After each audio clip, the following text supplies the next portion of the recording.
What's the wildest thing you've experienced in the world of catfishing? We did an episode where a young lady, I think she was like 18 or 19, this is follow me here.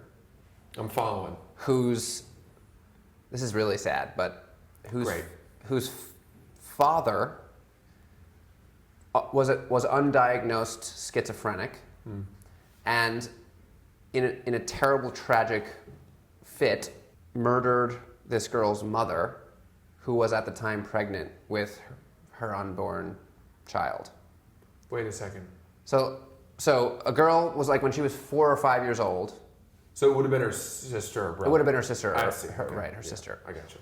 Her father gets arrested and goes to prison and ends up killing himself in prison. Goodness. All while she's like a young girl. Mm-hmm. So she grows up with this horrible tragedy hanging over her. Mm. As a teenager, at like 15, some random woman finds her Facebook page and says, "This is going to sound crazy, but your dead dad has been communicating with me. And I'm not a psychic, I'm not a medium, this is not what I do. I've just been speaking with your father."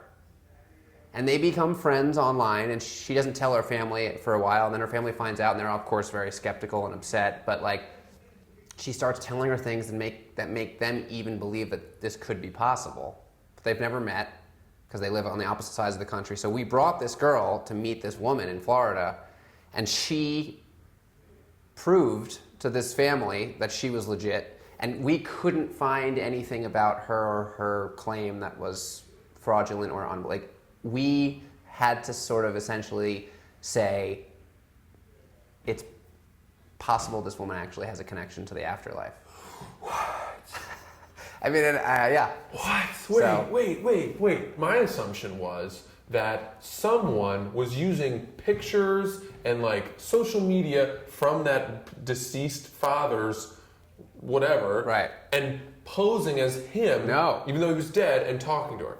No, a real woman who we met, as far as I can tell, is actually able to communicate with this dead guy. What were the pieces of evidence that sold to you?